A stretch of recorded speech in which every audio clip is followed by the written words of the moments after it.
So I gotta turn this down. So I got a special guest tonight. I got Mel Ricks coming on the station tonight. If you're following my show, I'm on every Thursday from 8 to 10 p.m. It's Mr. Everyday. I'm also broadcast Black Giants Raw and Uncut Saturdays 10 to midnight. But tonight I got a very exclusive interview. I got President Mel Ricks from Albany Youth Football and Cheer coming up to talk about the formation of the new football league, the AYF conference, the new football league, Crown Elite, and the Albany Blackhawks. So, matter of fact, I think that's him right there. Mel Ricks, you in the building? So, somebody get the door for Mr. Ricks. Yeah. Oh, yeah, ready. Yes, sir. Yes, sir. Yes, sir. Yeah, ready. Yeah, we ready to go. What's up? What's going on? Nice Kings action. Right here? Yeah. We got Mel Ricks in the building. Stay tuned for the exclusive interview.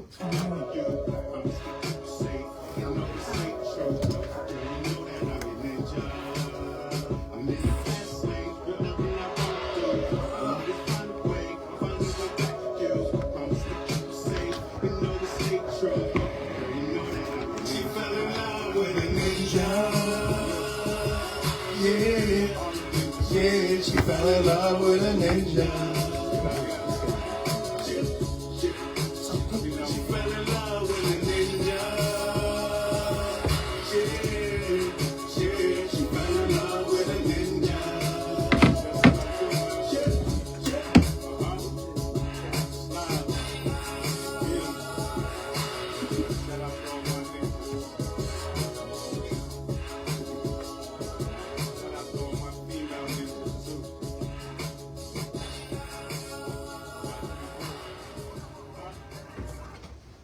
As we prepare for the next level, we got the exclusive interview with Mel Ricks coming up after the song. This is Mr. Everyday.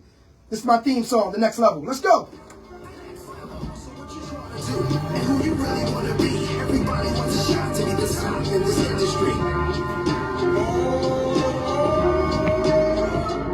So what you trying to do? And who you really want to be. Everybody wants a shot to be the top in this industry. I follow me, never walk in another man's shoes. Make me good when you know we ain't bros. I set my goals high, shooting for the sky. And I'm never giving up or quitting till the day I die. Seen a lot of them come and a lot of them go. The pedigree of champions is the best in show. With no dough, you won't even make it with light bread. No small time, blood just gonna get you ahead. And don't forget about your team, you're gonna need a strong crew. Separate the real from fake before the paper comes through. We can't all be kings, 24 karat rings, sitting at the top of the throne. So only if you either winning or you losing. Far from they abusing, you know the phrase. They snooze, so they lose it. See, I'm fed with them.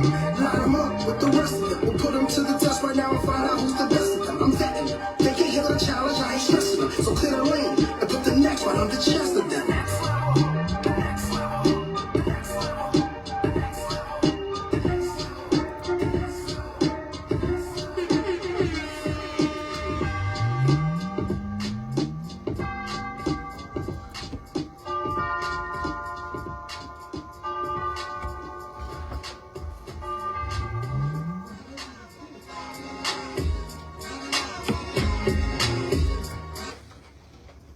Mr. Ricks.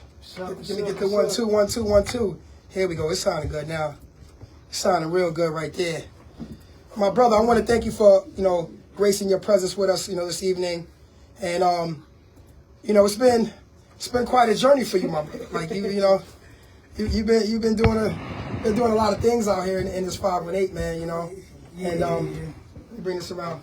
Make sure I got your mic. Yeah, there we go. Here we go. Yeah. Let me see. Let me turn yours up a little bit. There we go. Okay. There we go. There we go. Clean the glasses off. Yeah, man. So we're here because, like I said, you've been doing a lot of things out here in the 518, and one of the things that I do, as far as my platform is concerned, is I try to shed light to different tastemakers in this region. As far as my platform, I've been on WCDB 90.9 FM since 2012. So it's 2025 right now. We're talking about 13 years. Yeah. And in 2000, thank you very much. In 2014, they voted my show the best radio show in the 518. You know what I mean? So I've been elevating different artists from this region, but also my history going back to being in New York City, my father being considered the godfather of rap, and the things that I've been able to really bring a lot of resources entertainment-wise for years. So as we continue to bring into this new millennium that we currently under, the landscape is changing. And one of the things that's a very prominent thing here in this region, and not only here, but also in the country, is youth sports. And you're one of the people that have been consistently pouring in to youth sports and into the children and into the community. So I wanted to allow you to have a platform to speak on some of the things that you've been doing out here and some of the trials and tribulations and things that, because, and honestly, because, there's been a lot of controversy, in terms of, especially with football. I think when it comes to when the kids and the football, the parents be more intense than even the children. So, today I kind of want to, if you're new to Mel Ricks, I kind of wanted people to know, more about you and some of the things that you got going on. So first thing we're going to do is we're going to start by just really clearing the air and getting to know you a bit better, man. So where did you grow up, and what kind of community shaped your early years? Well, I grew up in Brooklyn, Fort Greene, Brooklyn, just downtown Brooklyn. For many people that don't know, that's the home of Spike Lee, the home of Dana Dane, Bernard King. Michael Jordan was born out in Fort Greene in Cumberland Hospital. So we got a lot of inspiration people that hails from the Fort Greene section of Brooklyn. Moved up to Albany, 2001, the towers. My mom moved up to Albany, so I've been back and forth between Albany and Brooklyn. And, that's where I originated from Fort Greene, Brooklyn. So when you were younger, what were you involved in? What kind of sports or any extracurricular activities? Yes, I played football, but basketball was my first love, was my main love. Growing up in Brooklyn, playing in the high energy tournaments, the Nike Town tournaments, the N1 tournaments that held out from Harlem. But when they came down to Brooklyn, they had a couple of those, the Tilleries, so grew up in a basketball environment, and down in Brooklyn, we didn't really have much of a football presence as much as basketball and baseball back then at that time. Okay, I don't know. I mean, you from Harlem, you from New York. It ain't no grass down there. It's all concrete. It's concrete jungle. It's all concrete jungle. So at that 12, 13-year-old age where, we just trying to figure out what we want to do, we was playing tackle on the concrete. If you look at my arms, you see my scars. Got a lot of scars from, a lot of broken windows. A lot of broken mirrors on cars and things of that nature. So football presence really wasn't big back then in Brooklyn. Right. Yeah, for sure. So what would you say this had an impact on you? How would it had an impact on you and in terms of your development from a youth? What, sports? Yeah, sports. It was major. My grandfather played baseball. My uncle played baseball. My uncle was a Golden Gloves boxer. Growing up around the likes of the Gold's Gym with Zab Judah, frequenting the projects. Ed Booger Smith is from Fort Greene. One of the guys. I grew up watching, playing basketball, so it shaped us enough to be. Hey, listen, I want to be like him. I want to be like them. Eric Barkley, Tosh Gibson, growing to school with Tosh Gibson, who's in the league right now. There's a few people that grew up, that I went to school with, that I grew up, that made it, and it really shaped me to really want to be involved, because that's all we knew at that time. Like they said, either, you sling rock or you had a wicked jump shot. That was the American dream back there, was basketball, going across seas or making it to the league. That's a fact. So tell us about your family life growing up. Would you say you had a strong support system at home or in your community? Yes. Yes, growing up in Fort Greene, and then by the way of Bed-Stuy, I had family out there. Pretty much grew up between Fort Greene, Brooklyn, and Bedford-Stuyvesant, Van Buren, Marcus Garvey, those areas. I had a 2-parent household. My dad is fully into my life, never left, no matter what him and my mom went through. And as there was trials and tribulations in their relationship, but as you get older, you start to see and understand what's what and why it transpired, and you start to understand the family dynamic a little bit better. So, but I always had a strong supportive system growing up. My dad was always there. You know, might not have made it to every basketball game. You know, I didn't play organized ball like as far as like junior high school and high school down in the city. It was mainly like that didn't mean anything really. It was street ball. You know, so like I got into street ball through my dad. He introduced me, you know, to it at a young age, you know, along with the music. But that family dynamic was always there. So did your passion for sports continue as you got older? Like, were you still involved in athletics as a young adult or in your adulthood? Yes. Like I said, playing street ball, going to the tournaments, like we was doing AAU before it was AAU. You know, playing with the best of the best, played with Sebastian Telfair out of Coney Island, you know, growing up. Played with, again, Taj Gibson, playing with some of the top kids from Brooklyn and New Jersey as well. So it really shaped me to be who I am now, because once I got to the age where I knew I couldn't go pro or I wasn't going overseas, it started to force me into looking to other avenues. Like, hey, listen, and this is what I try to teach the young kids today. It's like everybody can't go to the league. Either you don't have the height, or you don't have the support system, you don't have the grades, you don't have that opportunity. There's other ways you can still be into sports. Like there's sports management, there's being an anchor, Right. There's, you know, being an owner, there's being a referee, you know, there's being a coach. Yeah. So I started to look into other avenues, especially once my family got rooted in the Albany area, in the capital region.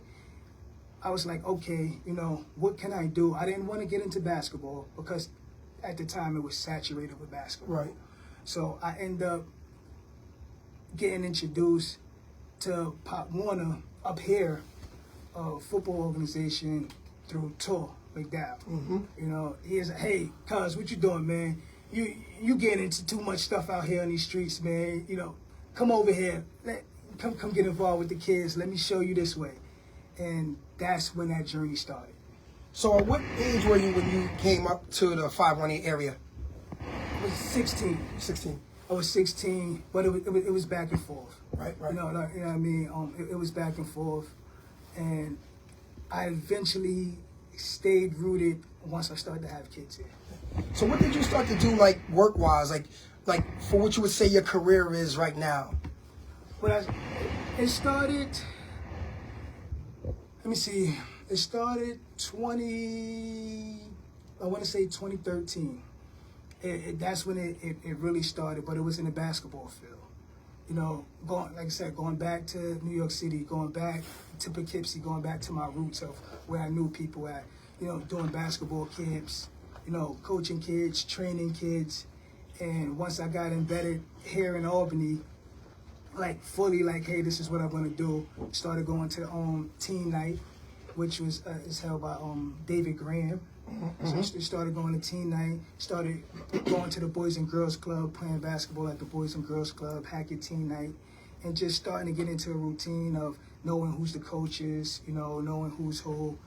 And once my kids really started to get involved, I would say like around like 2015, 2016, the time where I got with Albany Pop Warner, which I was introduced to through Tor.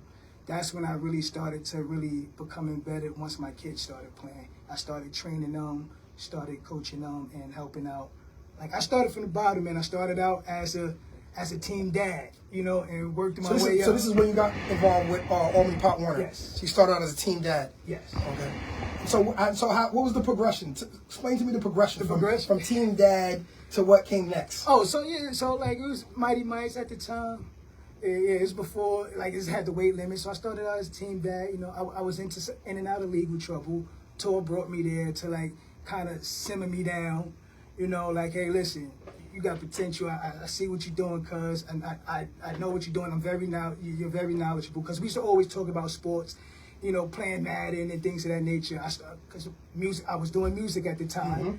And, you know, a few deals fell through. And, you know, he just brought me there to kind of sit me down and kind of told me, like, yo, he really didn't give me a choice at that time. He was like, look, it's either this or it's back into the, you know, into the legal trouble. And I started to really hold my craft, you know, and that started as a team dad, you know, bringing on the snacks, helping the kids. And then once the coach at the time realized, was like, hey, this guy is knowledgeable of, you know, what we're doing. And you know how team dads is, or parents on the sideline. Being a coach from the sideline, I was one of those. And then it was like, hey, listen, I can do that. You know, well then, let me see. So we start coaching, you know. So I progressed into that, start coaching, you know, was playing like an assistant coach / commissioner at the time. You know, a year went by. Next thing you know, like now, moving up in the depth chart as assistant coach, like right under the head coach. So now another year go by. So now, like, hey, why don't we do it like this? Because, you know, and growing up in Brooklyn, this is the structure of, like, let's bring some of this style here. Because, like, I still kind of seen, like, it was kind of outdated from what I was used to, or whatever, of seeing, you know, and of playing in my younger days. But like I said, the presence of football still wasn't as big like basketball and baseball was. So, but it still was a presence. So, and I was like, hey, even if we took a little bit of that from back then, because I'm not seeing that here now, Right. Like, we're behind. Like, they're behind. So if my kids are going to play in this program, let me, you know what I mean, involve myself, let me invest myself a little bit more. So I get on the phone. I have a cousin that coached over at the Mobetta Jaguars. So I end up getting him on the phone one day, like, hey, how are you guys doing this down there? Like, what's the process? You know, what's going on? Hey, all right, you know what? I know somebody over here at the Kings County Chiefs, which is the Brooklyn Chiefs now. You know what I'm saying? Hey, what's going on over there? How can we get that going up here? So I started to tell the president at the time, hey, listen, this is what we need to do. This is what you got to do. You know what I mean? Let's get away from these T-shirts. So you started actually advising and giving good advice to the existing president. To the existing president at the time. And then I noticed, like, he wasn't, like, fully there all the time. Like, he was coaching high school, or he was doing whatever he was doing. So, but he took a listen and took a liking to me. So then I became the vice president. Wow. So you made that jump. I made Now the wait, jump. now this is before you got into coaching, or like how'd that go? Because you went through you was also a coach too, right? Yes. Okay. So I went into coaching. So what was the transition? So you went from team dad to how long did you coach for? I coached, and even when I was president, I was still coaching, because, like, that's where I kind of related to the kids at that point, because I was like one of the youngest guys there at the time. Right. You know, that was coaching. So I kind of related to the kids. I was able to get out there, do the drills with the kids, do this, you know, and plus my kids was in the program. So not to get too ahead, you go from team dad to how many years exclusively only coaching? 1 So you did 1 year coaching. 1 year coaching. And then you went from as just a coach. as just a coach. Now, and then you went to vice president after that. Yes. Okay. So during the time that you were vice president, you were still coaching. Yes. Now, there's a rumor that the last time that Albany Pop Warner won a regional championship, is it true that you were one of the coaches for that? 2016. So 2016 is the last year that we actually won a regional championship. Yes. And you were one of the coaches for that team that did that. Yes. Interesting. And when you were doing that, were you as the VP, or were you No. still I was still there. So that was pretty much that 1 year, you saying? Yes. And then That's pretty good. 2017, you know, went into the vice president role, and, you know, some complications. You know, the president at the time, he stepped down. You know, he had, So you jumped from VP right into the president position. Mid-season. Wow. Mid-season 2018. So the real question I have for you is, what was going on with everybody else in the organization that you were able to go from team dad to 1 year of coaching, win a regional, then become VP, and then in mid-season take over the presidency? Where was everybody else that could happen? Or was it that you had that much of an impact that everybody else just fell back and said, you got it? Yes. At that point, there was people that was heavily involved. You know, there was people that they were coming and going. You know, and a lot of people had positions at the time that really couldn't, you know, fill those roles. Right. And then, Because this is a volunteer situation. It is. You're not getting paid. No, didn't get paid at all. And then, like, just the knowledge of that I knew about the sport. you know, and, you know, some of the connections that I had, like I can get somebody on the phone and, you know, things of that nature. That's really how the program propelled into new heights. So let's talk about the presidency, because I find, like, to me, that's a very serious situation to go from to take that jump like that. That like I'm impressed because I didn't know the story. I didn't know the story. No, a lot of people don't know the story because I don't speak on it. You know, like I tend to play the background on everything, and you know. Yeah, that's pretty impressive.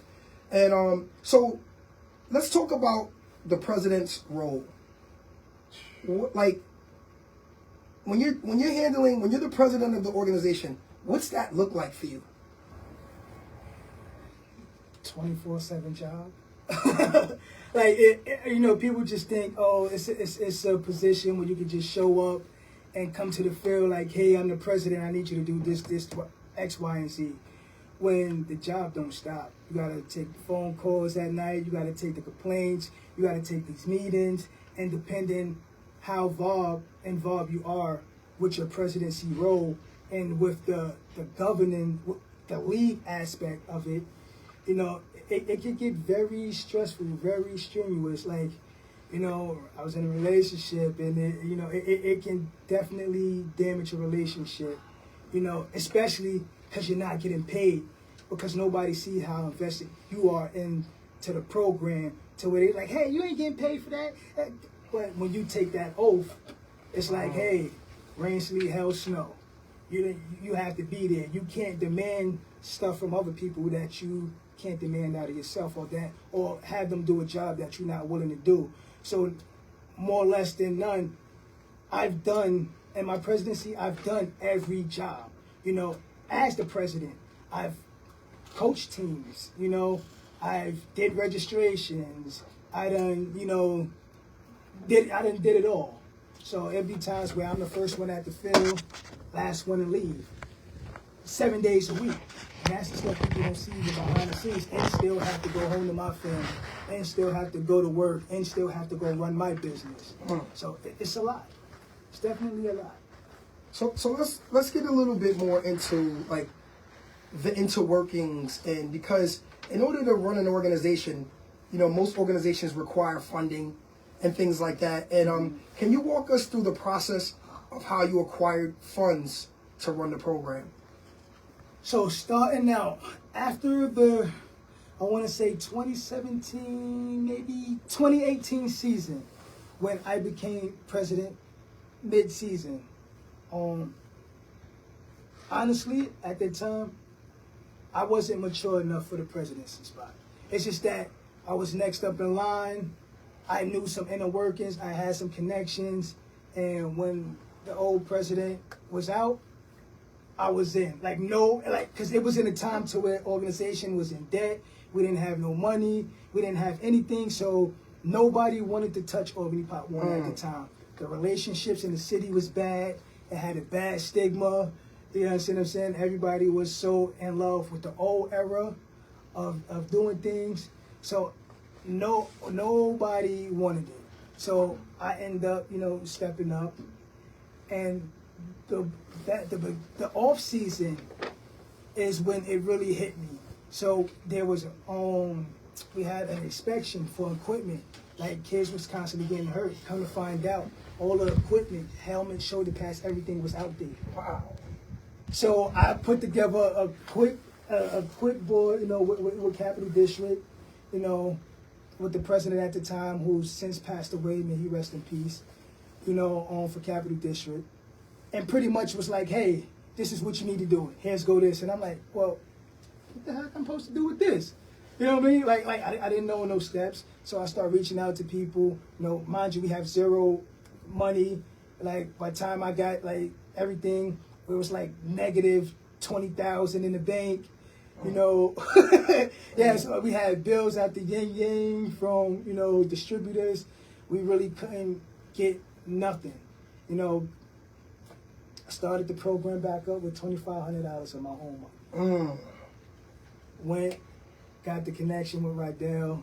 Guy ended up working with us like, hey, listen, we all got no equipment. He ended up throwing our equipment away. It's like, yo, this is over 10 years old. Like, what are y'all doing? Kind of find out the equipment hasn't never been reconditioned. Wow. Yes. So basically they had kids playing in unsafe helmets and unsafe equipment Yes. until you took over the program. Yes. Our kids were at risk Yes. until you took over the program. Yes. Wow, that's crazy. So, you know, end up taking $2,500 of my own money, end up buying some shoulder pads and, you know, a few helmets. That didn't go over well at home, you know. But Taking money out there. but we ended up doing that, and you know, we just did a lot of fundraising, you know, because at the time didn't know nothing about, you know, 501c3s, didn't know nothing about none of that. So my focus was just getting the program up and running. It was myself and 2 other people at the time, you know, vice president that was brought in, you know, from Capital District, and I had a secretary at the time who was the flag coach, and she's been around, so she ended up helping me out. And another person that was on the old regime at the time, and you know, at the time went along, she kind of fizzled out. So it was just mainly us 3. I don't want to really say their names, you know, but it was just us 3, and we ran it. And I'm paying attention, so now like I'm going to these meetings, I'm going to these president meetings, and I'm paying attention to what other organizations is doing, you know, and what they're not doing. And I'm listening, and I'm seeing how Capital District and everybody reacts to them. So at that time, I would say since 2017, 2017, because I seen how the old president was treated as well, and seeing what he was doing, and seeing his allegations. So since then, I started documenting everything. Because I'm like, hey, listen, you can do everything right, but it's the one time you do something wrong, everybody is switch on you. And then growing up in the environment of growing up in Fort Greene really prepared that for me as well. You know what I'm saying? You could, you know, you could be the hero, but if you're here long enough, you'll see yourself turn into the villain. Yep. You know what I'm saying? So I always kept that in the back of my mind, and I watched the other mistakes that other people made. You know, and that's what transpired to me. Now, hey, I'm not putting my name on that. And started putting people in place, you know. But even though I kind of ran like a tight ship at the time, and it started out as kind of like a dictatorship and not a democracy. Because if it all goes wrong, it's gonna go down on me. Yeah. You know what I'm saying? Right. But then as time started to, you know, time started to change, I started to loosen up a bit. I started to let people in, and that's where I went wrong with. You know, we'll touch on that a little bit later, though. So you talk about structure of Pop Warner, and what is the hierarchy in the Pop Warner system, like from top to bottom? Like, how does it? So you have the national organization Pop Warner, Yes. right? And then each district they have like what, like a district organization? Yeah. So there's national, and then there's regionals, and regionals is split between Northeast, Southeast, Midwest, you know, whatever region you are. So there's nationals, regionals, and then there's the governing, the conference, Yes. which would be like Capital District, Western New York, you know, Rochester is the conference where they have a certain jurisdiction, and where there's a certain amount of associations, teams in that conference. And then there's the associations, which your likes of Albany Pop Warner, Schenectady Pop Warner, Troy Pop Warner. So you mentioned Capital District. What is the role that Capital District plays in relation to, you know, Albany Pop Warner per se, or Schenectady, or Ravina, or whoever other teams were in this conference? What role do they facilitate?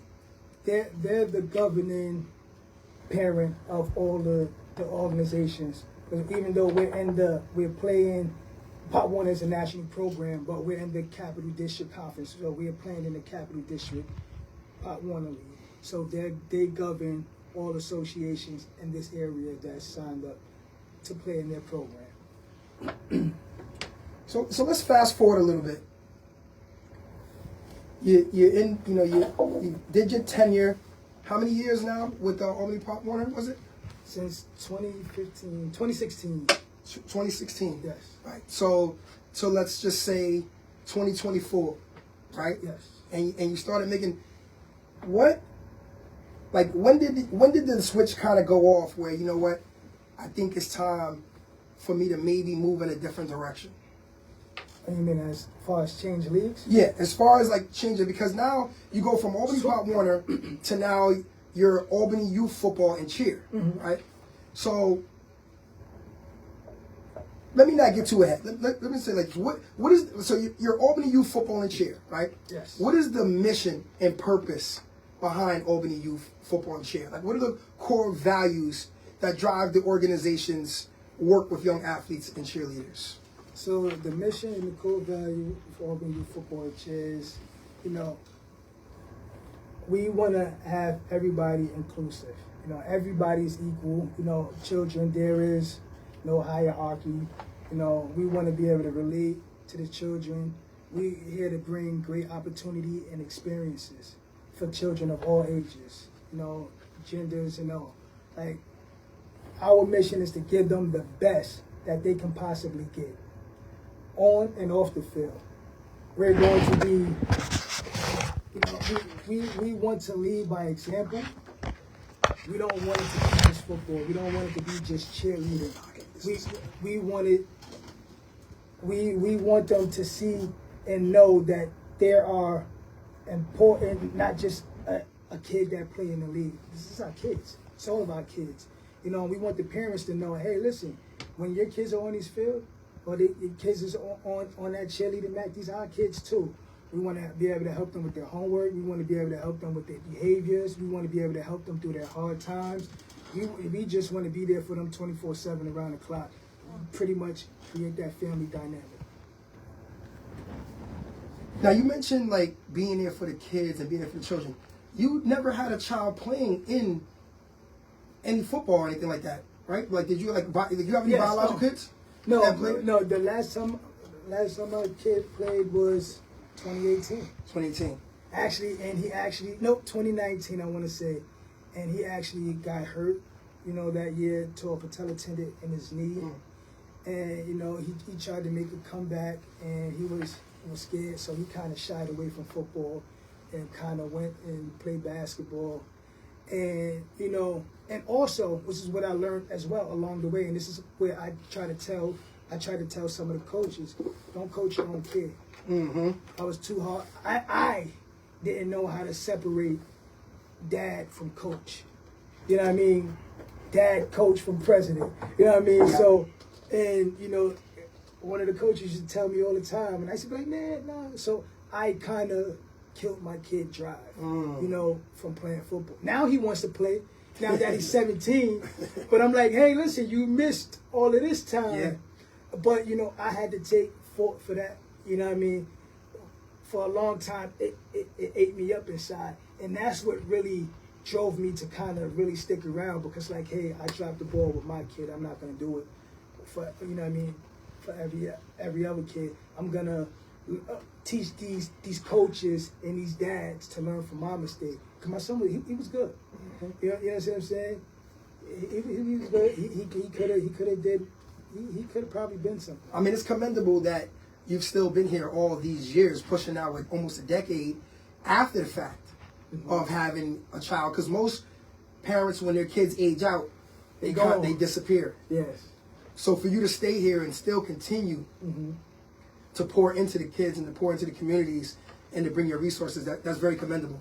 Because that was the biggest thing. Like, where's your child and all this? And for you to say he's gone, but you're still here, that shows your commitment. You know what I mean, to these children and to this region, to the youth. Do you believe your professional background and life experience gave you an advantage as the president and director of Albany Youth Football and Cheer? Yes.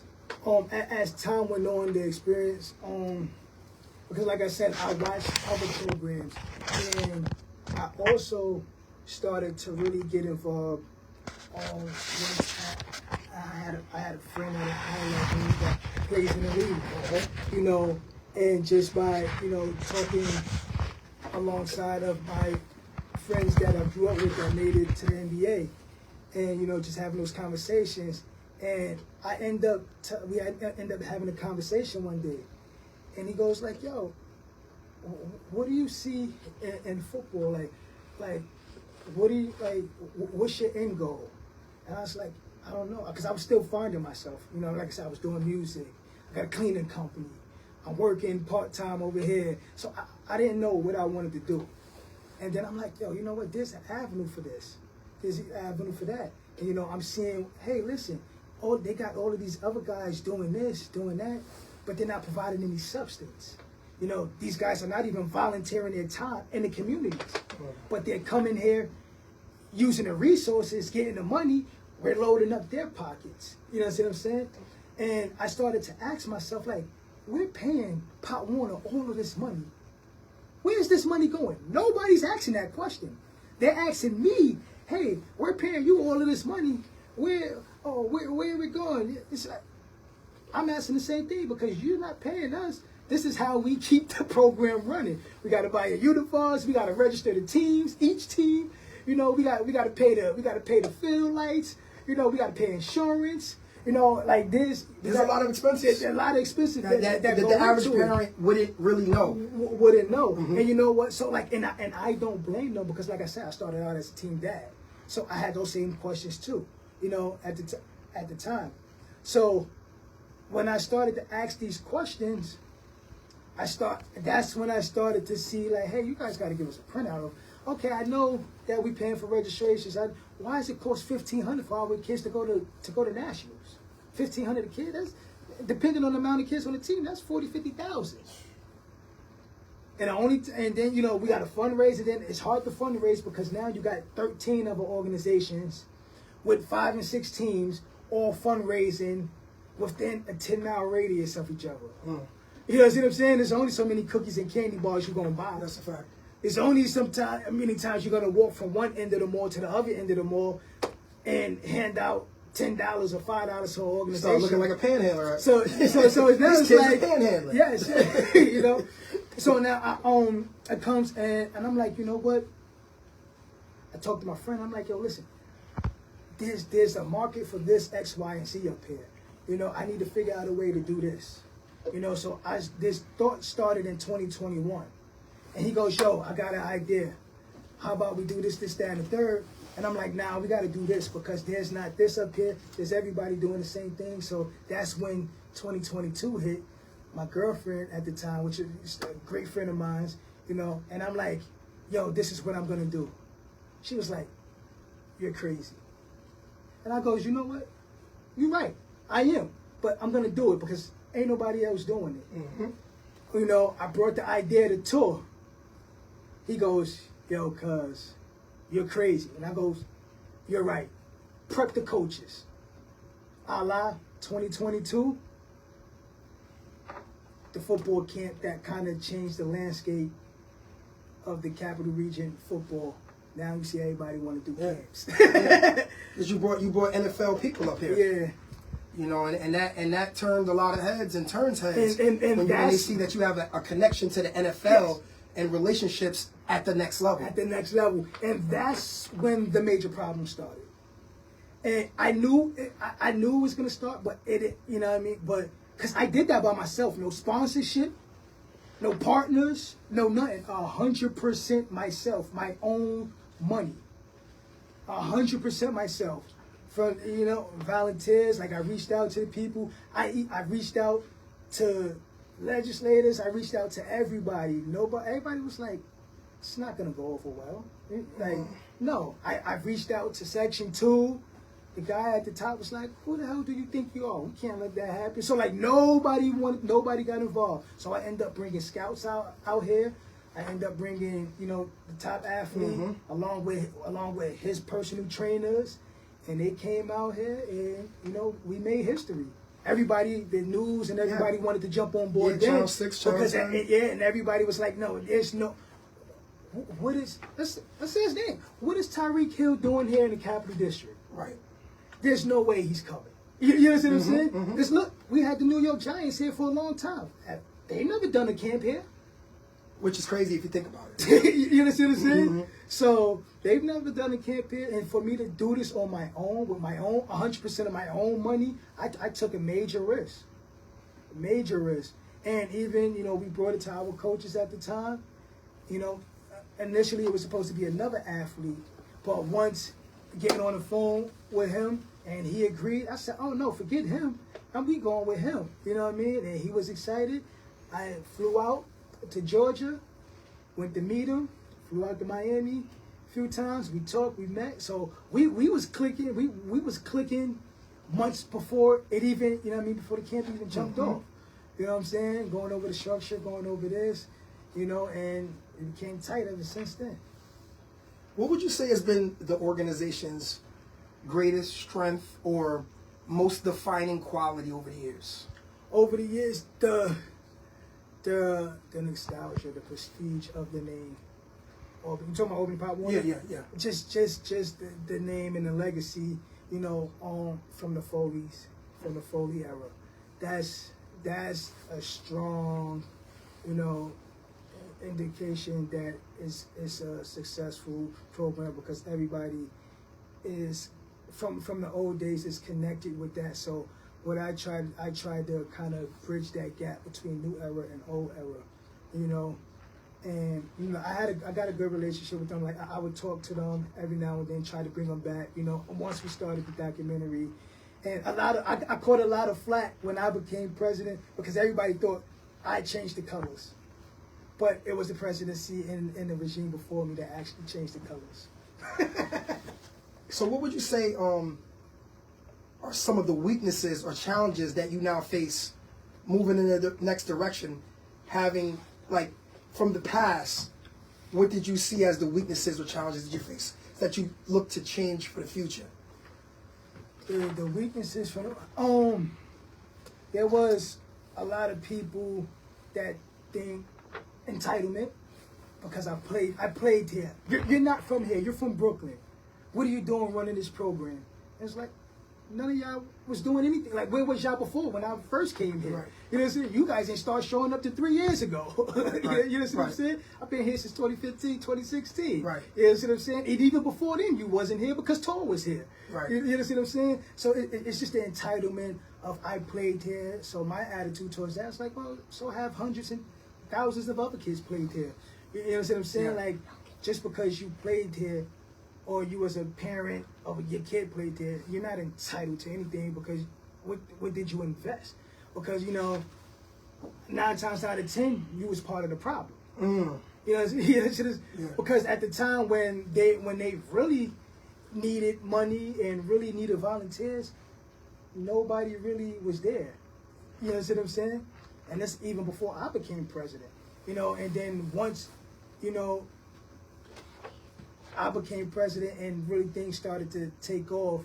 And like I said, I never really was in the forefront. I always put people like, hey, oh, you doing that? Hey, we got an interview. Yo, you go do the interview. Because I didn't care for that. Like, where I come from, I was growing up to not be seen. If you know, I don't take many pictures. I'm not on social media like that. You know, if it wasn't for social media and me having to be on it, you probably would never see me. So, you know, but now with the new age, I started to really vocalize myself more because a lot of people was getting credit for my work. So like just like last week, somebody showed me something and was like, hey, this is the Albany Pop Warner we all know and love, but you know, this is something new that presents new opportunities, you know, can be something great. And it's like, how old is, so the lady that showed me, I'm like, how old is your kid? She go, oh, he's 10 years old.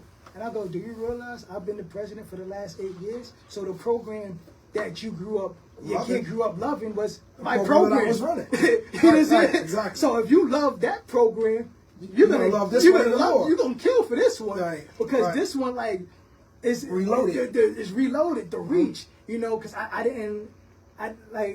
kind of knew my time was coming to an end. You know, because we talked about this plenty of times. Like, I always was like, you know what? We need better. Like, this is not good enough. You know what I mean? So it was either leaving all in general, because I had opportunities to go coach like other organizations within the 518. Hey, yo, Mel, listen, they not appreciating you over there. Yo, come over here. We'll give you X, Y, Z, this, that, and the third. And I was like, nah, you know what? Nah, I'm gonna stay here. I'm gonna rock it out. And my next step was like, yo, you know what? I'm done. I'm going to Florida. I got plenty of opportunity. I'm here doing this stuff for free. Going through all this arguing, this and that, man, I'm going over here with, oh boy, I'm going to get paid. You know what I mean? I'm going to live my life. And so I just, like 2022 is when I really started to contemplate and really started to put the plan in motion. So people just see the aftermath now. Right.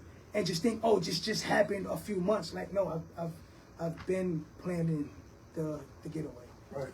It's just that something caused it to happen sooner than maybe later. Sooner than later. Right. So, Albany Youth Football and Cheer recently made the transition into American Youth Football League, right? What kind of positive impact do you expect this move to have on the Capital District, and more importantly, on the kids and their families? Innovative. Cohesiveness, support. Not also from the regional level, from the national level. Went out to Orlando, to the national convention, met with some of the top grads. And mind you, some of them actually came from where Albany Youth Football and Chairs has came from. So they know the pitfalls, they know the BS and the kind of the muddy waters, that transpire on your exodus, and they was at the top level, So this will be good, I think the parents, I know they're gonna love it. They're gonna see the difference. They're gonna see the energy, like they even, they did an interview for us. They even, hey, listen, we're coming down.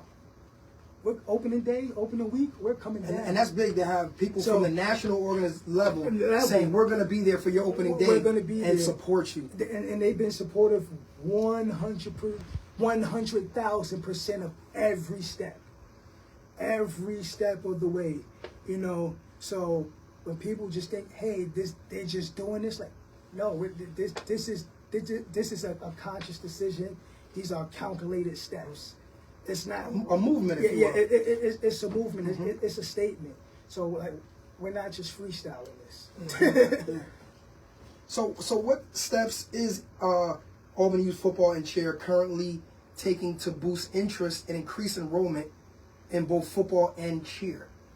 Being visible, being transparent about everything, about the transformation from the other league, about everything that transpired with the allegations, because there's, they've been trying to silence the organization, dating back to last December 2024.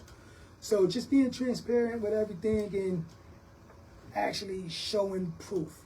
A lot, you can say a lot, but hearing and seeing is two different things. You know what I'm saying? I have proof for my side of the stories. There's two sides to every story. Mine just happen to be the ones with the receipts. You know what I'm saying? So let's talk about the transition. So Albany Youth Football and Cheer, formerly known as Albany Pop Warner Football and Cheer, Youth Football, made a bold and necessary decision to disaffiliate from the Pop Warner brand. Can you walk through what led to that move and why it was such a critical step for the future of the organization? Yeah. So what led to it was the fallout and the negligence from Capital District and the self-sabotaging from certain members within the organization. And like I said, I've been on to them since they came aboard. I noticed it 2022. Once, hey, listen, we doing this camp tour. And the coaches meaning, hey, we doing this camp, this and that, da-da-da-da-da. Nah, we not doing that, this and that, da-da-da. I'm Albany Pop Warner. So when a lot of them thought like, hey, you know what? Mel is going to leave us behind. You're going to do this, you know what I mean? And it got to the point to it's like, so I started to see all the weird antics, all the weird actions. And, me being from where I'm from, not speaking much, and I'm still growing into my role, still maturing on how to handle things. I wouldn't always handle the situations gracefully. I can honestly say that. So, you know, and then like, hey, I'm volunteering, then people try to test you. So like I said, like it's been in the works. So now I'm looking, I'm seeing things. So now I go to Capital District. Hey, listen, we're trying to get funding. So now my knowledge is up because I'm around people of higher echelons. I got a friend in the league. Yo, why y'all not doing this? Well, you can get this. You can get X, Y, and Z. Yo, I'm gonna give you this. So, yo, this is not your own number. What's not our number? This 501c3, this EIN number is not y'all's. So I'm like, wait, what? Mind you, so this is still me growing into that because when I became president, hey, this is come to find out we've been using another organization's 501c3, which is crazy. So now every time I go to get a sponsorship or something from like a Dick's Sporting Goods, hey, we gave y'all this, or this is Capital Districts. So I had another organizations, which was Colonies, you know, and then I had Capital District 501c3. So you mean to tell me your organization at that time, which was just Albany Pop Warner, I believe Little Scholars, Albany Pop Warner, Little Scholars, something like that. You guys didn't have a 501c3. So technically, your organization was not even a not-for-profit at that time. It was a for-profit. You was a for-profit. Yes. And you were leaning on other organizations' 501c3. Yes. So now I'm asking around like, yo, what's up with this? What's up with that? Nobody could give me an answer. Nobody could give me an answer. Hey, no, you know, hey, listen, you're good under Capital District's 501c3. It's an umbrella for all organizations. Okay, I understand that, but now you're getting the credit, so now we got to rely on you. You know what I'm saying? Right, they're forcing you to come to them for everything, because you can't get nothing without them. So now that's where they come into the thing like, hey, we own you type deal. And it's like, and it's another thing that a lot of organizations, that people don't know, because when you don't know business and you don't understand, you just think Pop Warner owns the organizations. Right. No, you are an independent organization operating in their league. Right. Similar to like how the NFL teams would be. Like you're playing in the NFL, but you own your own franchise and you can make your own decisions about how you want to move. Exactly. And then there's just certain rules that you are governed by because you're playing in this league. But if you were to leave and go somewhere else, you could take everything with you and be somewhere else, and there's nothing that they could do about it. Yes. Your property is yours. Everything was yours. So and what I noticed, you know what I mean, from, like I said, from traveling and, you know, going other places, Texas, and even with AYF, there's a national organization handbook that they're supposed to give you, that they don't give you. They just give you the league handbook. It tells you the structures of your organization and this and that, you know, what to expect or how to expect. Pretty much the rules and regulations for organization. Right. They don't give you that. They just give you the league. You know what I'm saying? And if you go to their website, it's there, but you got to put in a password to get it. You know what I mean? And that they don't give you. So they never really give you the idea. So of how to manage the organization. So they pretty much give you their way on how they think you should run it, so they can control you. When that's false. Right. They don't own you. You are an independent organization in their league that can leave at any time you want. But they tell you you can't leave, you had to transfer everything over. And it's, no, that's not how that goes. The legal route. So we're gonna go like a little bit deeper now. Because, you know, I myself have been doing a lot of research, not only within the organization, but also as far as you're concerned. And I came across some allegations against you, such as being, there's rumors and that you were dangerous or unsafe in some aspects, that there was a misappropriation allegedly of funds. It was also said that you had no real board of directors, which led to an election and an effort to have you removed. Would you care to speak on that? Yeah, so that came from one, I always had a board. I have all the minutes to document it. So let's talk about how you started. When you were in the process of dissolving Albany Pop Warner Little Scholars, did you send any notification out? Because one of the things that was stated is like you didn't let anybody know about things and stuff. So what were the steps you took from that moment? Like did you send notifications? Did you post on, like were people informed? Did people have the opportunity to be a part of this new organization? When it was dissolved, we had to dissolve it because the 501c3 for Albany Pop Warner Little Scholars was revoked. Not once, not twice, but I think three times, 4 times. And how that came about is, you know, a young lady, the president for Colony, she actually reached out to me and, hey, listen, we got X, Y, and Z, you know, we went to do our taxes, you know, it says you guys. And I was like, oh, I look at, yes, that's us. You know, she goes, okay, no problem. And she actually showed me and sent me everything of how to get a new 501c3. And she goes, you know, and I was like, yeah, because I've been acting Capital District, you know, I've been getting turned every which way. You know, the president at the time who passed away, he was in the process of helping me, but he ended up passing away. So it kind of went standstill for like a year because nobody really knew the inner workings of certain things, didn't have his files and things of that nature. So she ended up helping me some steps of the way, and I ended up getting a business lawyer to really look into it. And when she defined the foundings that she came back, was like, hey, listen, you know, we can try to put in, so when we tried to recertify, the IRS denied it. So, and they gave us the steps on what we needed to do. So we needed to dissolve and start over. You know, so that was professional and legal and coming from the IRS. Yes, yes. And a business attorney. Yes, yes. Telling you need to dissolve and restart this. Yes. So, you know, and that's where I already had the information, like, okay, well, they don't own us.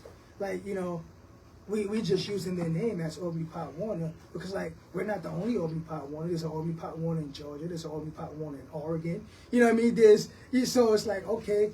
So I end up putting something together. I notified my board at the time, hey, this is what we got to do. This is what we're going to do in order to be regulated, you know, by the state and recognized by the state and on a federal level.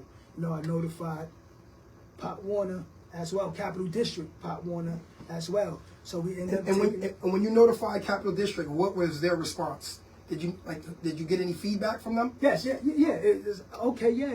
You doing, that's the right step. You're doing a good thing, and I'm like, okay.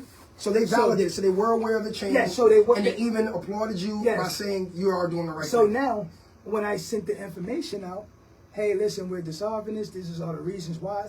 Everybody thought we was taking the organization out of Pop Warner. We was leaving the Pop Warner League. Right. They didn't read it correctly. You know what I mean? Even the parents, cause I even posted it on, it might be still on our page. You can post it, you know, I even posted it on the page. Had it pinball. Did you email everybody with everything? At the top. It got emailed, you know, we gave it to the board, all the board members at the time, you know, got, you know, a physical copy, things got... Because when that happens, everything has to shut down, including the people that were in positions. Yeah, At that point, there's no, there's all no positions are dissolved. Everything is dissolved. So we put out, hey, listen, you know, we're reporting this under Albany Youth Football and Cheer. No, it was, what was it at the time? Albany Pop Warner Youth Football and Cheer at the time, to be correct, to be specific. You know, this is what we're doing. You know, only a handful of people came out. Well, I'm skipping. So now, Capital District, I'm not going to say her name, a representative of Capital District. And once we posted it, Capital District got it. Like, hey, you know, she texted me. Hey, you know, I don't want to misquote her. Hold on. You know, I keep everything. As you should. Because, you know, you never know. April 17th, 2024. Hello, sir. Apparently the vultures are out. LOL.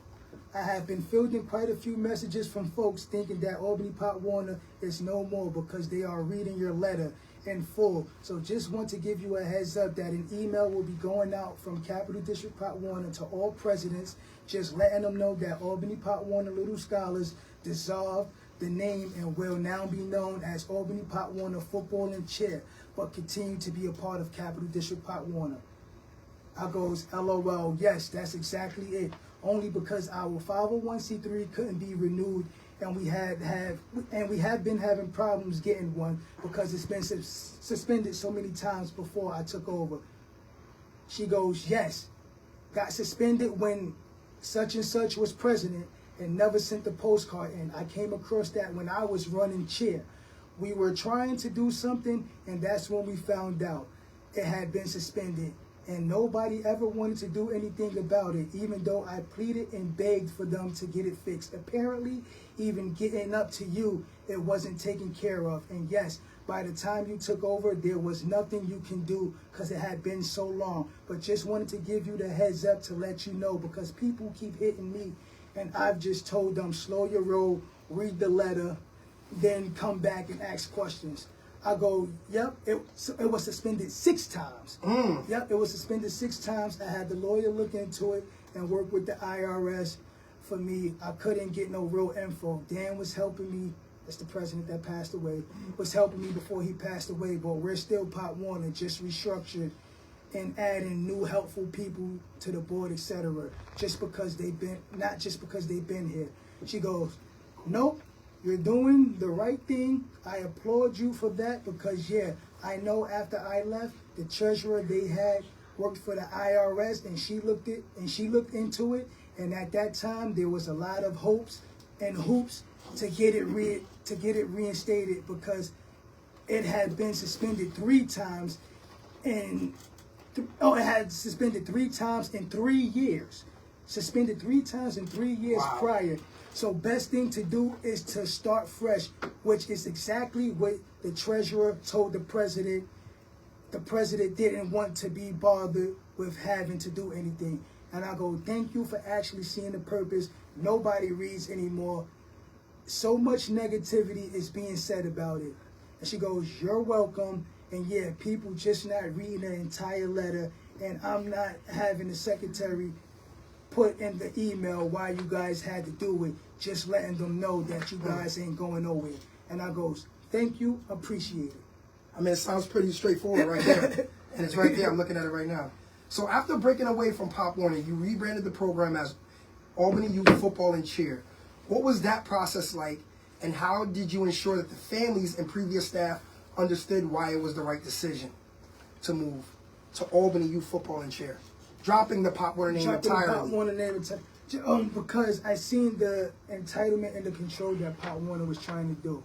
You know, just because we possess their name. So we could be Albany Youth Football and Cheer, but still operating as Albany Pop Warner. You know, legally. You know, and legally I didn't, like, I seen, like, the manhandling of other organizations. And by me, and now at this time, I'm more knowledgeable of the process than the people that actually sit at that Capital District Board. You know what I'm saying? So I officially now know the ins and outs. And that's important to clarify. Also that the 501c, because I did the research, it's also important to clarify that the 501c3 not-for-profit status is officially registered to you, yes. Not Pop Warner. Yes. And so what should the community know about the distinction and why it matters so much? Because it, again, goes to ownership from Albany Pop Warner. So the distinction and why it's important is because the 501c3 is registered to me, because I end up starting the program over, starting it fresh. And it's not just registered to me, it's actually registered to Albany Youth Football and Cheer. But you're the person that actually registered. You went out and did the paperwork along with the attorney, yes, and everything, and your name is the name that's set up. Because even with the old organization, there was, I believe, Dan's name was attached to it. It was somebody's name that was attached to Albany Pop Warner Little Scholars. I forgot who it was. Who was the old guy that did it? Yeah. So like, it was a few. It's like the managing member. It's like a managing member. like a managing member. Right. Yes. So So that's important, so the parents can know that, you know, yes, it's registered to me, and I actually did the work necessary, you know, to bring the organization up to good standards. Because, you know, like I said, like they don't know, so all they get is hearsay and like, hey, you know, well we own this. So you're actually, Albany Youth Football and Cheer is actually sitting on a much better ground now to fundraise, to get all types of support than ever before. To get donations. So it's in a much better place than it could ever have been. Had it stayed under the yes. structure. Yes. So what I want to say is that now there appears to be some people who were not happy with the change, and they're trying to now reboot the old entity that was dissolved. So you have a new group now that's emerged under the Pop Warner name here in Albany, who are people from the old some people from the old regime. Do you see this causing confusion within the community? And how is Albany Youth Football and Cheer working to clearly differentiate itself from that organization? No, I don't. First of all, much power to them, much respect to them. You know, I don't see a confusion being had, because there is a clear difference. You know, with the resurgence of Albany Youth Football and Cheer, which is now the Albany Blackhawks. You know, we are on two different paths. Like, our path is innovative, you know, with exclusive, where we have exclusive opportunities and we have a lot of resources, and you know, the route we're going are kind of changing and growing with the climate of today's youth sports. You know, that old organization, like the way of doing things, not just you know, but the league itself is outdated. You know, what do you see now in youth sports, youth football? Everybody want to travel. Everybody want to be on the travel team. Everybody want to have highlights. Everybody want to, hey, if I'm playing modified, I want to be able to play over here. You know, there's more of the same rules apply, but there's more of a common ground to where it's not a dictatorship. You know, like I said, there's transparency. Going back to with the allegations, right? When you know, because I want to get back on that. Back to the allegations. Let's talk about the allegations. You know, against me. Hey, he's taking money, or he's doing. Yeah, because this. that's been a common theme. Like, you know, and that I don't want to say like the consensus is, but you know how rumors are. One person can put a rumor into the rumor mill, and then it spreads like wildfire. Exactly. Especially if there's no one there to come with any level of other story. Right. So when we talk about the aspects of the finances that, you know, that you may have misappropriated money, how could that even be possible? Because you have a treasurer that's in place. My name ain't on that. And my like, name is never on. Ask anybody at the when you ask, hey, when you pay your registration, how did you pay? I gave my money to such and such. So you didn't give it to me? No, I gave it to this person. Oh, and then like, you know what I mean? So like, I paid online. So I'm like, oh, okay. And then that money would go, if it goes directly to that person, which we would believe that would be the treasurer. Goes to the bank. So you had a treasurer that had been in place for already years before you, right? Or yes. During your term, It was always. My name was never on the bank account. Okay. Never. So you have a treasurer that's, if any money's being directly handed, it's that treasurer's responsibility to put the money in. If there's a cash app, that treasurer has that cash app, should be linked to the business account. To the business account. And then also you have the online purchases, that should be directly linked to the business account. And then also on top of that, wouldn't that treasurer be the only one that's designated? Because when you set up accounts with the banks, the treasurer is the one who has signatory. Did you ever have signatory to go in and take money out of the accounts? No. So how is it? So that's a vicious rumor that you've been misappropriating and taking money, because you know what it is. The rumor came about because I do so much good business outside. You know, from the connections. So the perception of the moves that you're making is he's got to be taking money. Yes. In order to be doing that. And then people don't realize, like, when I'm here, I lose money. I don't make no money here. Even, you know what I mean? When I do the flag football leagues, I do that as a resource to recruit kids to the program. A lot of our top kids came through my flag football program. You know, even though, it's a fee and they frown upon that. I don't want to pay that fee, or it's going into his pockets. But if they were smart, if they would have come to my league that we started under Crown Elite Sports, the NFL flag football, the money would go right back into the kids. Because first of all, nothing really in this world is free anyway. You're paying into a system that's actually giving back to you and providing opportunities for you. Mm-hmm. So, I mean, unless you're giving somebody thousands and thousands of dollars, we're talking about a minimal fee for the operation expenses that are associated with the things that you're doing. And I'm just trying to figure out, like, how the rumor got started, because what's it based on? Like, I'm still trying to see, like, where there was even an opportunity for that to have any validity. I'm gonna tell you that you're taking money, because you don't have no access to it. So I'm trying to figure out, how will you stand money. And then how is your treasurer not report? Because if you're taking it, then typically in these types of situations, it's more than one person. It's not just one person doing it. It would have to be the treasurer involved as well, because if that person has the authority to transact money or deposit money or take money out, you're going to work in tandem. Like, here, you kick me some money, I'm going to kick you some money. So I'm just trying to figure out how you could have even done this by yourself, but then no one else is being brought into this as well. Mm-hmm. So what started, what it really started from was a specific team thought they was entitled to some money from the city. You know, from the city. And I used to have to tell people of the organization, like, listen, we're not entitled to nothing. We're not owed anything. Anything, like, we're not a county or city funded program. You're actually an independent program. We're independent operating program, in the city. Operating in the city. So these fields are not ours. None of this stuff is ours. Anything that the city do for us or the county do for us is a courtesy.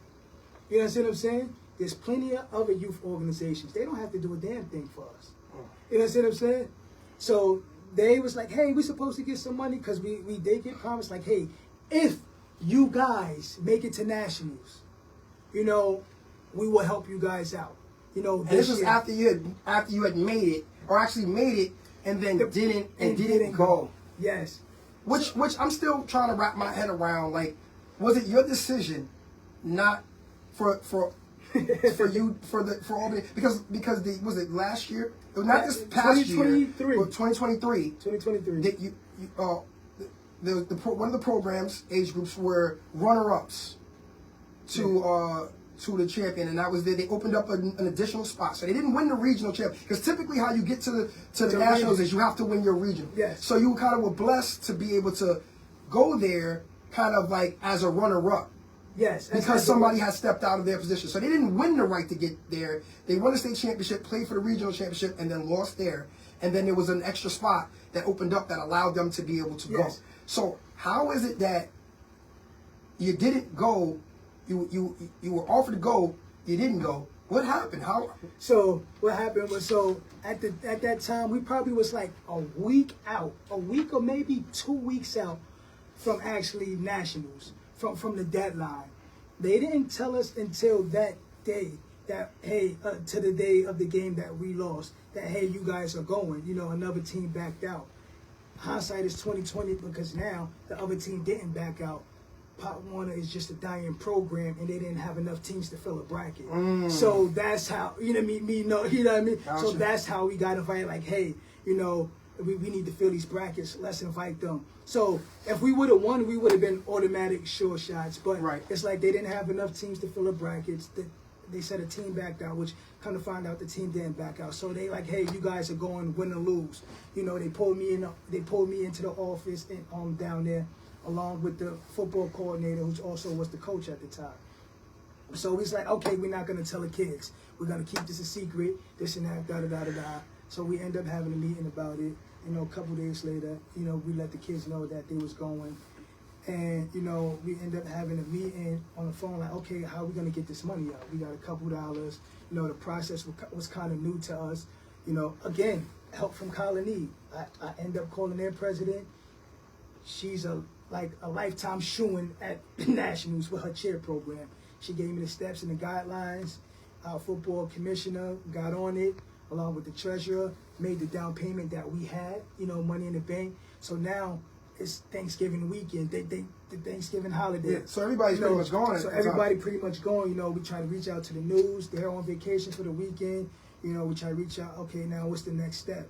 You know, so we end up getting in contact with two guys that we got relationships with at the news stations. Don't really want to say their name. It's like, hey, listen, we're gonna run the campaigns Monday. You know, we're going to run the campaigns Monday. We got the story. They end up sending the story, you know, which actually started running that Monday, you know. So we're on the phone conversing Friday, Saturday, Black Friday, then Saturday. So I'm like, okay, bet. So now I was like, you know what? I was going back and forth. I reached out to a friend of mine who agreed, you know, I don't want to say his name, you know, we know who we're talking about. Yeah. Who agreed, like, yo, hey, like, you know what, bro, you know what I mean, to support you to do this, I'm gonna do that. You know what I mean?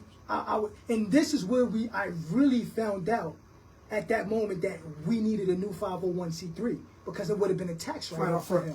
Yeah. So now, and especially this person being in the NFL, yes, and they big money, they're trying to write stuff off. Yes. So even though he's trying to do something positive for you, he wants to be able to do something positive for you and also do something positive to save some money at the end of the year because he's donating money. Yes. Ready to donate thousands of dollars to your organization. He's like, yo, listen, you better put on. You know what I mean? You better put on. You know how we do. So I'm like, okay, I'm excited. You know what I mean? I'm excited now. So you know what I mean? Oh, I didn't tell nobody. You know, I think I might have told Tor and the football coordinator commissioner. I ended up telling afterwards. So now I'm excited. Like, okay, we going. We're going to nationals. I got it. I did it. I did it. Down, you know what I mean? Right. So I end up calling. I end up not calling, texting. I end up texting the regional director at the time. I don't want to get the dates mixed up. His name, November 27th. Oh, I called him. Like, hey, listen, you know, we got the money. You know, I know the deadline is, which would have been Monday or Tuesday because, you know, nobody operates on a holiday. Yeah, they're shutting down. So it's no need for you. They're not making no decisions. Nobody's answering no emails. Saturdays, nothing. So we was emailing him. So you really actually had an extra time because of the holidays. Yes. So we emailing him, calling him, no answer. You know what I mean? So I'm calling him, no answer. So I leave him a voicemail like, hey, we got the money, we're gonna go. We're locked in. He texts me back. Blew my mind. 12/27/2023, 2:12 p.m. You might want to talk to such and such. I'm not gonna say his name. He sent the email saying Albany is not attending the national championship this year. Yesterday afternoon. Wow. The team has been replaced in the bracket. I'm like, what? Show.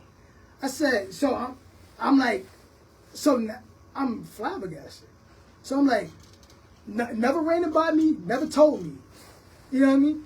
And this is someone within your organization that's not, because you're the highest. I'm the president. President. There's the vice president, football coordinator, and so forth. Right. You know what I'm saying? Didn't converse with me. Didn't converse with the. And it wasn't even your number 2 person that told you this. Wow. So I had no idea. So this was a day prior. So this is a day after. So I'm like, wait, what? And I never was contacted about it or nothing. So I'm like, he's a coach. I'm the president. Nobody communicated that with me. I make the final decisions. I tried calling and even reached out to you and reached out to other people for help, etc. How do we go about getting our down payment back, or is it lost because we put the down payment back? Yeah. So now I'm in the process of my friend about to pay all of this money, and I don't want him to pay this money. So it's like, wait, did you? So now I hit him, yo, did you send that money already? Right. You know what I mean? Because we had a number that we needed to send the money to. Yes. Like, whoa. Don't do that. Hold on. Yeah. And the guy was like, you have to call a help desk. So I'm like, okay. And I said, okay. And can you please forward me that email such and such sent you? Thank you. He goes, just sent. So now, hold on. Let me see this. Can you guys see that? You see that? You see that? I don't want to put the person's name out there. Can I read that? Can I see that? Can you see that? Read it. You may want to talk to. Wow. He sent me an email saying Albany is not attending the national championship this year. Yesterday afternoon, the team has been replaced in the bracket. Yeah, it's right there. Wow. So now I'm heated. I'm like, yeah, all right, whatever. You know what I'm saying? Let me see. So he sends me the email. I know that person too. That's crazy. So now he forwards me the email. 11:27. He forwards me the email. 3:41 p.m. From such and such. He sends it to regional director. Okay. What time was this email sent? On Saturday. 5:41 p.m. November 25th. No, November 26th.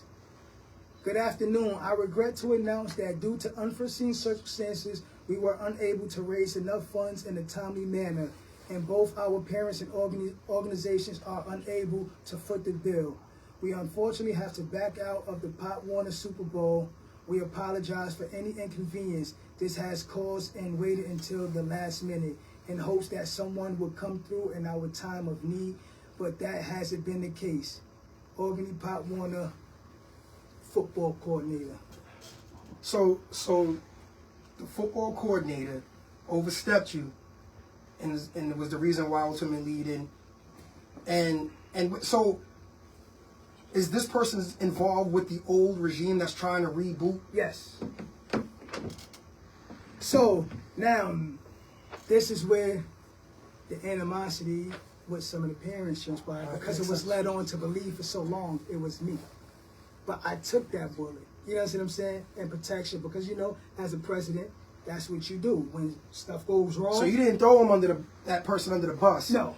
You didn't say, hey, I did it, but you didn't out that person. Out that person. Wow, that's very so respectable, because not a lot of people that would have did that. Yeah, you know. So, but, you know, even with our staff, they thought it was me, or they thought, hey, Capital District just not allowing us to go. You know, we even had posts like, yo, Capital District, that's some BS. They not allowing us to go. And I had to tell them, like, yo, you might want to take that down. Take that down, because that's not right. You know what I mean? It wasn't Capital District fault. You know what I mean? So it was led on to believe for so long that it was me, because the staff member ended up telling people that, you know what I mean? We didn't go because of Mel. We didn't have the money, Ben. We had the money secured to go. And then on top of that, the news story was started running that Monday. So a lot of people was calling in, you know, even, you know, the Common Council, those people was like fully behind us once the story went out. And, you know, but even in that time, I was still trying to, you know, rectify the situation with Eastern Regions and with Nationals, like even getting the National Commissioner on the phone, end up calling, you know, and just trying to rectify the situation to no avail. Yeah, that's a lot. That's a lot to take in. That's a lot to take in, man. So, and still to this day, like, people really think it was me. Said, oh, he don't care about our kids. He stopped us from going to Nationals. Like, no, the one you following stopped you. So yeah, it makes sense. So right now, here we are, 2025, and you're now officially Albany Youth Football and Cheer. Mm-hmm. Your team is the Albany Blackhawks, which is a great name, by the way. Thank you. And you're now in the American Youth Football League, the #1 league in all of youth football. Football and cheer. And cheer. I mean, it's got to feel pretty good to be in that position, from where you've come from, all the way from Brooklyn, to sit here now, to be in a position to do this for the youth. So what I want to say is, what role do you see Albany Youth Football and Cheer playing in the future of youth sports in Albany?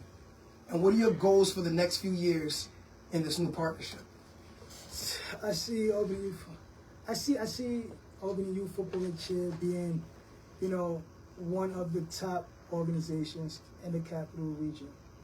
You know, not just, you know, within Albany, you know, in the capital region in general, which it already is. Like I said, you know, is the same as the old regime, like the old program. Like I said, you know, if you loved Albany Pop Warner, because that's the program you grew to love. If you got any kids in between the ages up to, like, right now, or in between the ages of 5 and 17, 18, because my son last played, he's now going to be 18. You're talking about me. I just was behind the scenes and putting everybody else in front of my accomplishments. Mm-hmm. So if you liked what we did up until the last 3 years, to where we added those other people to the board, you know, which we knew was going to be a problem, because even back then I told my old board, these people, I said, you know, this is going to be a problem, right? I prepared them and I told them, you know what I mean? So I already knew then, just from the energy, how they walked into the interviewing room. when we opened up the positions to add more people, I knew it was going to be a problem. You know what I'm saying? So I was prepared, back then, but Albany Youth Football and Cheers is not going to be the top program, but it's going to be the Premier League. The Crown the League, AYF Conference is going to be the Premier League. And, no disrespect and nothing negative to say, but, may the best organization win, may the best, league win. And, this is not here to be a competition between adults. This is who could provide the better experience and best opportunities for these kids. I already did that on the leash. This is one of them rare instances where you're bigger than the program. I tried to tell people. I even tried to tell Capital District, what I mean? Even if they need some young blood, they need some new blood. Are we going to steamroll? I promise you. So with that said, if you could send one message to the Capital District tonight, to parents, families, and community leaders, what would it be? What is your call to action? Don't believe everything you hear. Open your eyes, pay attention, ask questions, do your research, do your homework. Don't believe hearsay. I'm not hard to find. We can talk about anything, and we're down to work, we're down to partner with everybody and just embrace the new opportunity and the new experiences that's coming. Everything is going to be eventful, and this is one of them programs, this is one of those conferences where not you only see the organizational president or the regional president, you will see the national representatives here. It's one thing you don't see here with Pop Warner. You ever try to get Capital District or regional on the phone? I'm the president. I couldn't get regionals on the phone. Wow. Even when this whole thing started going on, send an email to regionals, no response. Send an email to nationals, no response. Send an email to Capital District, no response, because they was trying to silence. And there's a lot more to this story that we didn't really get into, that we have proof and documentation on about, a lot of things when it comes to the accusations, where I challenge anybody, you can get a forensics accountant to prove that Mel Ricks has took 1 penny from Albany Pop Warner. I even sent that in the email to Capital District. Yo, let's get an audit going. You know what they said? No, because we got to do an audit ourselves and we got to audit everybody. Okay, so what we waiting for? Want me to show those emails too? I keep everything. I got everything. So ask them. Ask them for transparency. The only thing that I'm guilty of, and I'm going to say it right here, Albany Pop Warner got a uniform bill that hasn't been paid, that's been partially paid. And the only reason why that hasn't been paid, because Capital District Pop Warner sent me a cease and desist to not speak on Pop Warner business, because they knew I was exposing everything, because I started emailing all the parents all the facts. You know see what I'm saying? So I started emailing the parents all the facts, because they didn't want me to talk, so they tried to take away my communication. But not knowing I'm the one that actually brought them into the system that we're using. So a lot of my connections helped them. So I had a lot of friends that set up the connections in the background of the sports engineering processor that they're using. So yeah. Mr. Ricks, man, listen, we're gonna end it right there, man. Like, I just, at the end of the day, it's all about what's best for these children. And listen, hold on, in the community. When y'all are mad at your presidents because, hey, we didn't get our schedule, we don't make the schedule. Capital District, everything comes from Capital District, the rules, everything. So when we're telling you one thing and then we tell you something else the next week, it's because the rules have changed or they're bringing it down. So they have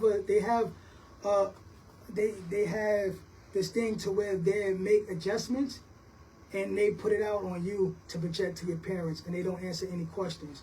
So leadership, county legislators, parks and city recs, when you got a problem, look at the overseers. They're the ones that duck out of the line of fire and will leave the presidents hanging. There's no. So just look at the history. So just let's end it on a positive note. And where can, if any And if any children or parents are looking to get involved with the organization, where's the main place that they can go for more information about the organization? Hey, listen, we got AYF Blackhawks.org. That will be launching next week, Tuesday. It's all our information to be up there. You can follow us on Facebook, Albany Youth Football and Cheer. And we got AYF Blackhawks because it's a double entendre for American Youth Football and Albany Youth Football. So the words play well. You can follow me on social media, Mel Ricks on Facebook. President Mel on Instagram. And for the totality, if you have an organization and you want to switch over from your pre-existing league, you go hit up Crown the League Sports, and for what Crown the League Sports. And you'll help them walk them through it with my legal team, with the AYF legal team. Is everything we're doing is. There's a rumor you got buses and everything for the kids this year. Yes.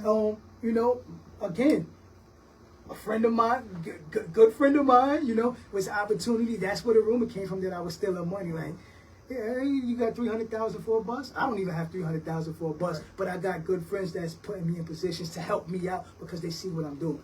You know what I'm saying? So yes, we do have a bus company. We have five charter buses. So if you need charter buses for rental, hit your boy up.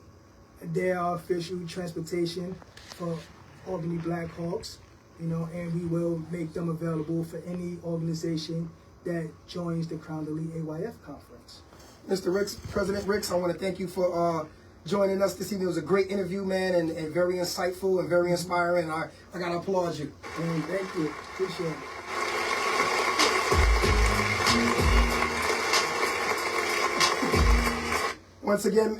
Once again, thanks for coming, man. And, we look forward to a successful season from the Albany Blackhawks, Albany Youth Football and Cheer. And as I do each and every week before I end my show, I want to wish you and yours a peaceful journey. Oh,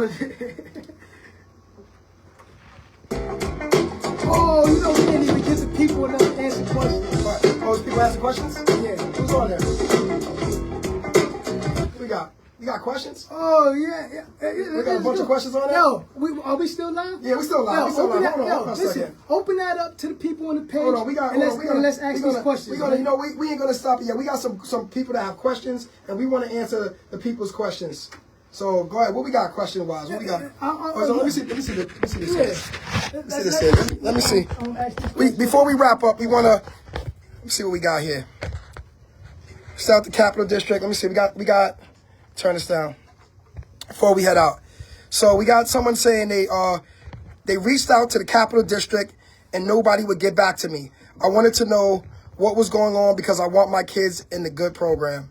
Who's that? And Katie Chris, and we got the only show up to games during the playoffs to take your gate money like a pimp. Wow. So they're saying that the Capital District only shows up to the games during the playoffs to take your gate money like a pimp. Wow. Yes. So they say we're not allowed to charge all season when that's allowed. Cap City Junior Malls. Then we got Ben. Hold on. Let me answer that. That's okay, go ahead. So they say we're not allowed to charge all season. We can charge at the gate. It's nothing different from AAU basketball. So you can charge at the gate. You can charge at the gate. And yes, they do show up during playoff times, charge at the gate, charge at the Super Bowls, saying that money is for ref fees and go. So yes, that money goes to Capital District or to Eastern Region. That's a fact. Listen, we appreciate everybody for leaving the comments and the messages and right. See, name not in the money. Like the people are speaking. The people are talking about it. Stop pimping. Stop the pimping, Pop Warner. That's what they're saying. They're calling y'all pimps. Never saw the ad. Wow, this is, yeah. We got some more questions? Yeah, no, it's really people just really commenting on everything. Yeah, we at the end of the show, but we always got more time. It's every day, 13-year veteran. But we got another person coming to do their show next. So yeah. We'll go live on the Albany Youth Football. Okay, yeah, we'll continue this. We want to thank you for tuning in. For everybody who tapped into us, I got the next DJ coming in. It's Mr. Everyday. I appreciate you, and as I do each and every week, I want to wish you and yours a peaceful journey as you travel through life.